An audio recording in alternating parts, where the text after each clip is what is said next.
दुगो, दोनों सब याद रहे। इससे पहले हम पढ़े थे गति का प्रथम समीकरण v बराबर u प्लस ए टी, दूसरा समीकरण पढ़े थे हम लोग s बराबर u T plus half A T square, और तीसरा समीकरण पढ़े थे v स्क्वायर बराबर u स्क्वायर प्लस 2a। अब ये सब समीकरण आते कहाँ से हैं, तो ये सब हमको याद करना पड़ता है। याद करने से पहले यहाँ हम आपको निगमन दिखा दे रहे हैं, ठीक है। गति का समीकरण का निगमन है, कहाँ से आया देखिए। अगर गति का प्रथम समीकरण बात करें तो अब तक ने आपने याद किया है कि v बराबर u प्लस ए टी। अब देखिए वास्तव में ये आता कहाँ से है, तो जैसे मान लीजिए कि कोई भी एक गतिशील पिंड है और उसका प्रारंभिक वेग u है और उसको t सेकेंड में यश दूरी चलती है, t सेकेंड में यश दूरी चलती है और उसका अंतिम वेग कितना होता है, v हो जाता है, ठीक। तो यदि पिंड द्वारा उत्पन्न त्वरण a है, क्या है a, देखिए सब पता चल गया हमको, प्रारंभिक वेग पता चल गया, समय पता चल गया, दूरी पता चल गया, अंतिम वेग पता चल गया और त्वरण पता चल गया। अगर चूंकि हमको त्वरण निकालना होगा कि इसमें कितना त्वरण लग रहा है, तो त्वरण बराबर आप याद रखिएगा कि वेग में परिवर्तन बटा परिवर्तन होने में लगा समय। मतलब जैसे अगर गाड़ी चल रही थी v u के रफ्तार से, अब हो गई v के रफ्तार से, तो इनमें कितना का परिवर्तन हुआ, तो कैसे निकालेंगे, घटा के। जैसे मान लीजिए अगर आपको चीनी 40 रुपए किलो मिल रही है, कल के दिन आपको 60 रुपए किलो मिलने लगे, तो चीनी के दाम में कितना परिवर्तन हुआ, तो अंतिम वाला में से शुरू वाला घटाते हैं, तब पता चलता है कि बढ़ा कि घटा, ठीक है। तो अंतिम वाला में से शुरू वाला घटा दीजिएगा, तब अंतिम वेग माइनस प्रारंभिक वेग, परिवर्तन होने में कितना समय लग रहा है, तो t सेकंड का, तो समय की जगह रखिएगा t। और त्वरण बराबर क्या होता है, वेग में परिवर्तन बटा में लगा समय। तो वेग में परिवर्तन तो v माइनस u से परिवर्तन पता चल जाएगा, कितना समय लगा, t सेकंड का समय। अब इसको हल कर दीजिए और v बराबर निकाल देंगे तो प्रथम समीकरण आ जाता है। कैसे आता है देखिए, इस t का गुणा a में करेंगे तो at हो जाएगा और v माइनस u हमारा नीचे उतर जाएगा। अब u को इधर कर दीजिएगा तो u माइनस में इधर क्या हो जाएगा, प्लस में। तो v बराबर क्या होता है, u प्लस at, या इसी को अगर इसे पलट के पढ़ देते हैं अपनी सुविधा के लिए ताकि याद रहे हमको, तो v बराबर u प्लस at। तो यही हमारा क्या आता है, गति का प्रथम समीकरण आता है, प्रथम समीकरण। ये समीकरण कहाँ काम आएंगे, तो ये समीकरण हमको सवाल लगाने में आएगा। कैसे आएगा कि जब कभी भी हमको अंतिम वेग दिया रहेगा और प्रारंभिक वेग दिया रहेगा और हमसे समय पूछेगा, एक चीज त्वरण दे देगा, तो हम समय इसी सूत्र से निकालेंगे। 1 2 3 4, चार को हमको ना व्यंजन है, चार को व्यंजक है, इनमें से 3 को अगर मान पता रहेगा तो चौथा हम निकालना होगा तो इसी में रखेंगे। किसका किसका निकाल सकते हैं, अंतिम वेग निकाल सकते हैं इस सूत्र से, प्रारंभिक वेग निकाल सकते हैं, त्वरण निकाल सकते हैं और समय निकाल सकते हैं। इस सूत्र से हम दूरी नहीं निकाल सकते, इस बात को याद रखिएगा। चलिए, तो कुछ इस प्रकार से हमारा हो गया पहला समीकरण सिद्ध। अब दूसरा समीकरण चलिए, फिर देखा ये जो बात है उसको बना के लिखना पड़ेगा, जैसे बताना पड़ेगा ना कि उसमें हम क्या क्या ले रहे हैं। तो जैसे माना किसी पिंड का प्रारंभिक वेग u है और वह एक समान त्वरण a से चल रहा है, तब अगर मान लीजिए गति प्रारंभ होने के 1 सेकंड बाद उस वस्तु का वेग क्या हुआ। जैसे अगर मान लीजिए ना कि आपने अभी चलना ही चालू किया था 2 मीटर प्रति सेकंड की रफ्तार से, तो अब जैसे अपने चाल में वृद्धि करेंगे तो अगर आप में त्वरण उत्पन्न हो रहा है अगर 1 का कितना, तो आप 1 सेकंड में कोई पूछेगा कि आपकी चाल कितना बढ़ जाएगी, तो आप कहेंगे 3 हो जाएगी। क्या हो जाएगी, 3। तो इसीलिए देखिए प्रारंभिक वेग में त्वरण को हमने जोड़ दिया है, कब, जब 1 सेकंड में पूछा है तब। तो हमारा ये 1 सेकंड बाद का समय है, ठीक है। अब यदि हम पूछे अंतिम वेग, मतलब 1 सेकंड के तमने से पहले हमारा वेग क्या था, जैसे गति समाप्त होने के 1 सेकंड बाद का वेग। जैसे मान लीजिए आपने ब्रेक लगाना चालू किया और आपको एक निश्चित जगह पे जाकर रुक जाना है, ठीक ना। आप जब रुक रहे थे तो उससे तमने से पहले वेग क्या थी, तो वेग घटी गई होगी ना। तो अंतिम वेग में से तमने से त्वरण को घटा देते हैं। देखा, जब गति प्रारंभ होने के 1 सेकंड बाद त्वरण पूछता है तो v u में u लिखे, v मत सोचिएगा, प्रारंभिक वेग में त्वरण को जोड़ देते हैं और जब गति समाप्त होने से 1 सेकंड पहले का वेग पूछता है तो अंतिम वेग में से एक को घटा देते हैं। तो ये भी हमारा वेग आ गया और ये भी क्या हो गया, वेग। तो हम जानते हैं कि जब दो को वेग रहता है तो हम अगर औसत वेग निकाल लेते हैं तो औसत वेग में होता है कि कुल वेग क्या होता है, कुल वेग होता है ना कि औसत वेग बराबर कुल राशियों का योग बटा में कुल राशि। तो देखा ये भी वेग है, ये भी वेग है, पहला वाला वेग ये, दूसरा का वाला वेग ये है। कितना समय लगा था, पहला वाला में 1 सेकंड लगा था और इसमें भी 1 है, तो कुल कब था, 2 गो। कितना था, 2 गो। अब क्या किए हैं, इस कोष्टक को हटा दिए, तो देखिए u plus a plus v minus a हो गया है। तो ये u और v तो जुड़ गया है लेकिन a से ये माइनस a कट गया है, तो क्या बचा है u प्लस v बटा में 2। ये हमारा वेग है, ख्याल रखिएगा। अब अगर हमको निकालना होगा कि t सेकंड में वो कितना दूर जाएगा, t सेकंड में कितना दूर जाएगा, तो दूरी बराबर क्या होता है, चाल गुणे के समय। तो दूरी का मतलब यस से दिखाते हैं। चाल क्या था, हमारी जो औसत चाल थी यही वाली चाल, चाहे वेग। समय दे दिया, कितना दिया है, t सेकंड, तो t रख दीजिएगा। अब देखा यस बराबर माने दूरी बराबर चाल गुणे समय, दूरी बराबर क्या हो गया, चाल गुणे समय। ये चाल कौन सा है हमारा, तो ये औसत चाल है, कौन सा है, टी जो चूंकि हमारा समय है। अब हम जानते हैं गति का प्रथम समीकरण, क्या जानते हैं, v बराबर u प्लस एटी। तो जहां आपको v दिख रहा है यहाँ हम इतना मान रख सकते हैं, u प्लस एटी ना रख सकते हैं। अब यहाँ से जो भी आपका डेरिवेशन है यहाँ हम आपको दिखा रहे हैं। पहले हमको क्या निकालना है, पहले हम गति प्रारंभ होने के 1 सेकंड बाद वेग निकाल रहे हैं, फिर गति खत्म होने के 1 सेकंड पहले का वेग निकाल रहे हैं। दोनों वेग का हमने औसत वेग निकाल लिया है। औसत वेग निकाले हैं तो u प्लस v बटा में 2 आ गया है, ये वेग हो गया। अब t सेकंड में कितना चलेगा, तो समय पता चल गया, वेग पता चल गया, तो दूरी बराबर चाल गुणे समय, चाल u प्लस v और समय t है। देखिएगा दूरी बराबर चाल गुणे समय, पता है ना। अब देखिए यहाँ से इस v को हटाना है, v को क्या करना है, हटाना है। तो हम गति का पहला समीकरण पढ़ लिए हैं, v बराबर u प्लस एटी। तो जहां v है वहां हम ये मान लिख सकते हैं क्योंकि दोनों इक्वल है। तो इस v की जगह ही हम इतना लिख दे रहे हैं, देखिएगा यस बराबर, इसको बड़ा कोष्टक दे देते हैं। अब v की जगह क्या लिखेंगे, u प्लस एटी, ये होल का बटा 2, एक बड़का कोष्टक बन रहा गुणे t हो जाएगा। अब यहाँ से हल कर देंगे तो आपका दूसरा समीकरण आ जाएगा।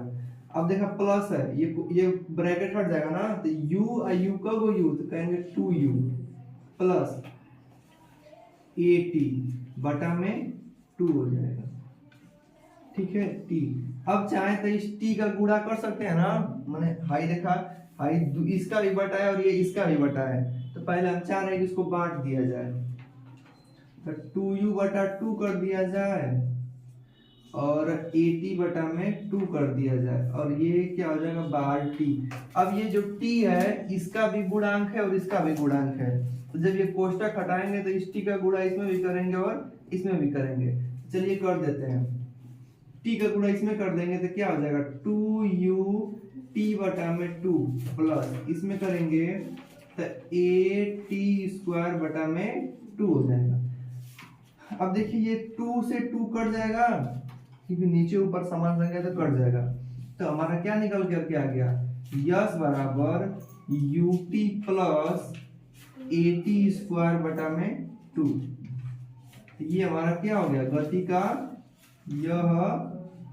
गति का दूसरा समीकरण है। चौथा है दूसरा समीकरण। तो आप लोग को अगर डेरिवेशन समझना है तो इस प्रकार समझ सकते हैं, या सवाल जब लगाइएगा ना तो ये वाला आपको फॉर्मूला याद होना चाहिए, ठीक ना, कि गति का दूसरा समीकरण जो होता है ut प्लस हाफ at² होता है। कहाँ से आया है आप यहाँ देख सकते हैं, पहला वेग अंतिम वेग का हमने औसत वेग निकाल दिया, t दूरी निकालने के लिए चाल गुणे समय कर दिए हैं। तो इसमें इस v को हटाना था, तो v को जब हटाना था तो हमने इससे पहले गति का पहला समीकरण पढ़ा है v बराबर u प्लस ए टी। तो इसी v की जगह ना हमने क्या रख दिया है, u प्लस ए टी रख दिया है। u को u में जोड़ दिया, 2u हो गया है, ये 80 है, बटा में 2 था। अब हमने क्या किया, 2 को ना इसको दे दिया और इसको दे दिया, क्योंकि दोनों का बटा में है, तो 2 बांट दिए। अब t का गुणा इसमें कर दिए हैं और t का गुणा इसमें कर दिए हैं, 2 से 2 कट गया है, तो क्या बचा है, यस बराबर ut प्लस 1/2 स्क्वायर बटा में 2। ये हमारा गति का समीकरण है। अच्छा, इस सूत्र से हमको क्या क्या पता चल सकता है, इससे हम दूरी निकाल सकते हैं, प्रारंभिक वेग निकाल सकते हैं, समय निकाल सकते हैं, त्वरण निकाल सकते हैं। क्या इस फार्मूले से हम अंतिम वेग निकाल सकते हैं? नहीं। तो जब भी सवाल में अंतिम वेग पूछेगा तो हम ये फार्मूला नहीं लगाएंगे। अब आपको समझ में आ गया, लगा लीजिए। गति के तीसरे समीकरण का निगमन, गति के तीसरे समीकरण का निगमन। अच्छा, गति का तीसरा समीकरण सबको याद होगा, क्या है, v स्क्वायर प्लस बराबर u स्क्वायर प्लस 2as। लेकिन ये आया कहां से, सुन लीजिए। आप पढ़े हैं गति का प्रथम समीकरण क्या है, प्रथम समीकरण मान लीजिए आ जाएगा तब आपको उसे बना के लिखना पड़ेगा। कैसे लिखिएगा, माना किसी गतिमान पिंड का प्रारंभिक वेग u है तथा t सेकेंड बाद यस मीटर दूर जाती है, उसमें a मीटर पर सेकंड स्क्वायर त्वरण उत्पन्न होता है तथा उसकी अंतिम वेग v हो जाती है। एक हमने आपको कहानी सुनाया एक प्रकार से, उस कहानी में इन सबको लपेट दिया, u को भी ले लिया, v को भी ले लिया, यस को भी ले लिया, t को भी ले लिया, a को भी ले लिया। इससे ये साबित होता है कि आप समय लिए तो किसको समय कर रहे हैं, t को कर रहे हैं। आप प्रारंभिक वेग कर रहे हैं, किसको प्रारंभिक कर रहे हैं, u को। सुनिएगा फिर से, माना कोई गतिमान पिंड u के प्रारंभिक वेग से चल रहा था, t सेकेंड बाद यस दूरी चलता है और उसमें एक समान त्वरण उत्पन्न होता है और वो कितना, उसका अंतिम वेग v हो जाता है।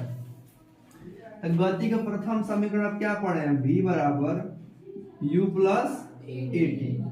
आप एक को काम करना होगा, दोनों पक्षों का वर्ग करना होगा,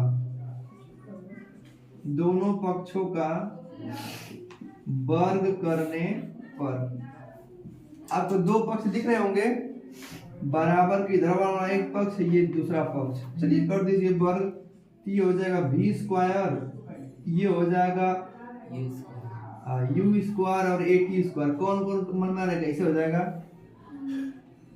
हाई दुइये वो पक्ष है तो आप दोनों पक्ष को करेंगे, ऐसे मत कहो सोचिएगा, ऐसे होगा, होल स्क्वायर होगा, ठीक ना, वो गलत हो जाएगा। b स्क्वायर बराबर, अब a प्लस b का स्क्वायर पढ़े आप लोग, a square plus b square plus 2ab पढ़े ना, t है। देखिए कुछ कुछ दिख रहा है कि नहीं, तीसरा समीकरण जैसा कुछ दिख रहा है, हाँ दिख रहा है, ठीक। चलिए प्लस का चिन्ह ले लीजिए, यस तो हमको लिया ना, इसमें तो बहादुरी है। देखिए अब यस आएगा, देखा इसमें 2 है, इसमें 2 नहीं है, लेकिन तब वो कामन ले लेंगे 2, ठीक। जब हमें नहीं है तो इसमें भाग देते हैं ना कामन में, तो जब भाग देंगे तो बटा में 2 हो जाएगा। इसमें भी a है, इसमें भी a है, देख रहे हैं नहीं आप लोग, यहाँ भी a है, यहाँ भी a है, तो a भी बाहर ले लीजिएगा, ठीक। तो क्या बचेगा, a बच जाएगा और एक का हो जाएगा t स्क्वायर बच जाएगा, बचेगा ना इतना पक्ष में। फिर 2 तक का चला गया बाहर, u बच जाएगा और a बाहर चला गया तो क्या बच जाएगा, t। दिख रहे हैं आप लोग, नहीं समझे भाई, 2 इसमें था, इसमें नहीं था, 2 बाहर ले लिया। कामन लेने का मतलब होता है कि उस चीज में भाग देना। आप 2 बाहर लिए, इसका मतलब में भागे ना दिए हैं, इसमें भागे ना दिए हैं, तो ये कट गया, इसलिए नहीं है कि यहाँ कुछ बचा है। ठोस भाषा में तो समझते हैं।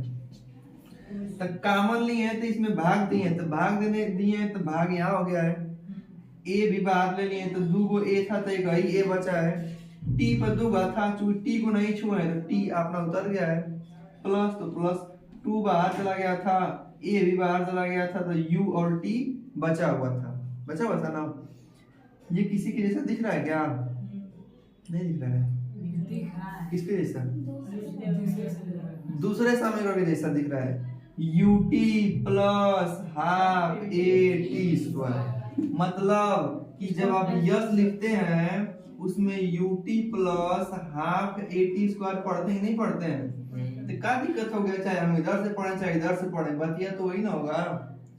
चाहे 2 के जोड़ के 3 बराबर 5 लिखा, चाहे 3 के 2 बराबर जोड़ के 5 लिखा, दोनों में कोनो अंतर बा? नहीं ना। तो दोनों में कोनो अंतर नहीं है तो इस पूरे के बराबर क्या हो जाएगा? यस। तो देखिए साफ साफ नजरों से कि हमारा गति का तीसरा समीकरण आया कि नहीं आया। इस पूरे के बराबर क्या लिखिएगा? यस।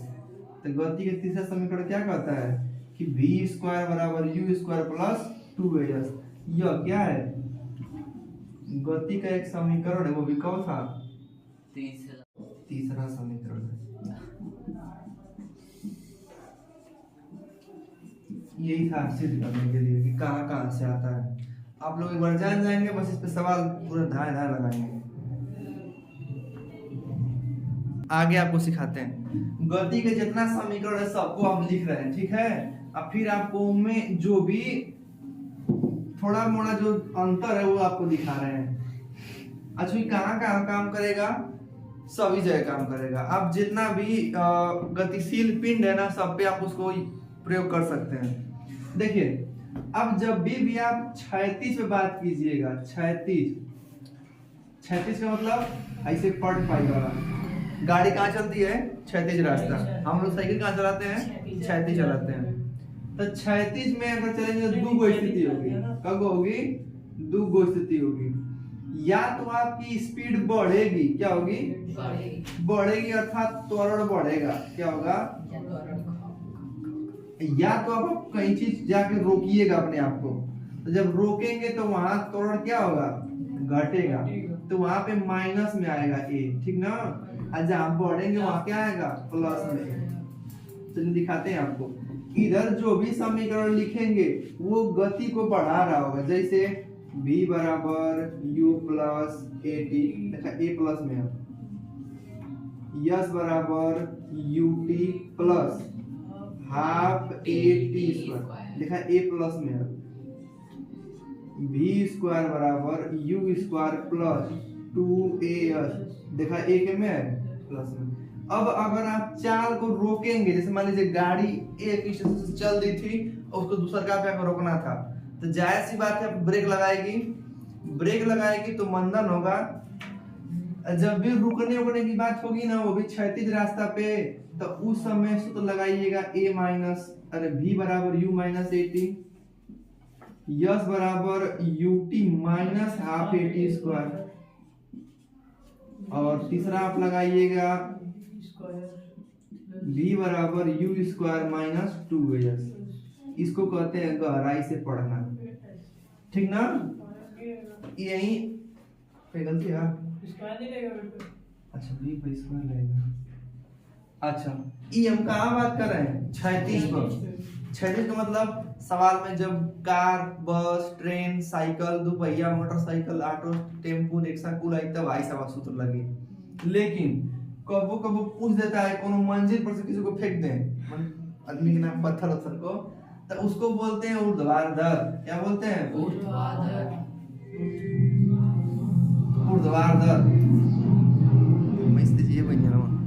ऊर्ध्वाधर की क्या स्थिति होगी? जैसे मान लीजिए ना कि कोई मीनार होगा, इस पे कोनो लड़का खड़ा हो जाएगा और बोलेंगे ना कि एक लड़का किसी मीनार से एक पत्थर जमीन पे गिराता है, तो ये जो नीचे और ऊपर जाने वाली बात होगी ना, वो ऊर्ध्वाधर बोलते हैं उसको। अंग्रेजी में वर्टिकल। अब दोनों में से इसको ऊर्ध्वाधर हिंदी में जाना लोगों। तो देखा, अगर जब नीचे आ रहा होगा चाहे ऊपर जा रहा होगा, तब त्वरण a नहीं लिखेंगे, तब g लिखेंगे। गुरुत्वीय त्वरण काम करता है। अब देखो, चूंकि पृथ्वी ना अपने केंद्र की ओर हर एक वस्तु को खींचती है, तो खींचेगी तो उसका स्पीड क्या होगा? बढ़ेगा। क्या होगा? तो जब उसका स्पीड बढ़ेगा तो g कैसा होगा? धनात्मक। अभी कब की बात है, जब पिंड पृथ्वी की ओर नीचे आ रहा होगा, मतलब कि नीचे गिर रहा होगा, नीचे गिरेगा तो जी धनात्मक। ये पिंड को ऊपर फेंकेंगे तो जी का मान ऋणात्मक, अर्थात पिंड कहाँ जा रहा है, ऊपर जा रहा है। क्या है, तो पिंड है। अब इसके लिए सूत्र क्या लगाइएगा, तो इसके लिए कुछ अलग से नहीं लगता है। पहला समीकरण होता है v बराबर u प्लस जी टी, एक जगह क्या हो गया जी। दूसरा क्या लगाएंगे, यस, अच्छा एम यस ना लगाएंगे, एम यच लिखते हैं, यच से हाइट, तो यस भुला दीजिएगा, में क्या लगता है यच, सेम कार्य दूरी को वो काम करता है, ठीक ना। सुना, तो यस नहीं काम करता, यस कब काम करेगा, क्षैतिज रास्ता पे, और जब ऊंचाई नीचाई की बात होगी तो यच, तो यच बराबर ut plus half G T square, पिंड कहाँ जा रहा है, नीचे की ओर। तीसरा लिखिए v स्क्वायर बराबर u स्क्वायर प्लस 2gh,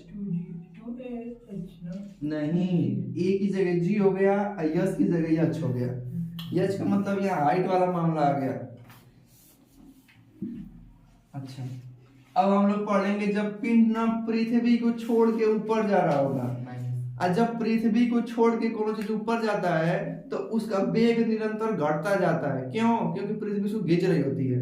जैसे ही उसका वेग जीरो आता है वैसे ही वो पृथ्वी की ओर मुड़ जाता है। आप लोग को ढेला फेंक के देख लीजिएगा ऊपर, तो वो समय गति का पहला समीकरण लगाएंगे u माइनस जी टी, कब, जब पिंड ऊपर जा रहा होगा। h बराबर ut minus half G T square, और तीसरा होता है v स्क्वायर बराबर u स्क्वायर माइनस 2gh। आप लोग देखिए इस वाले सवाल में प्लस प्लस था और इस वाले में माइनस माइनस, तो प्लस कब लगता है, जब पिंड नीचे आता है, और माइनस कब लगता है, जब पृथ्वी को छोड़ के ऊपर जाता है कोनो चीज। इतना अगर आप सूत्र याद कर लेते हैं तो यकीन मानिए इस चैप्टर से कोई सवाल आपको दिक्कत नहीं करेगा। लेकिन याद रखना होगा कब माइनस लगेगा, कब प्लस लगेगा, ये सब आपकी जिम्मेवारी है।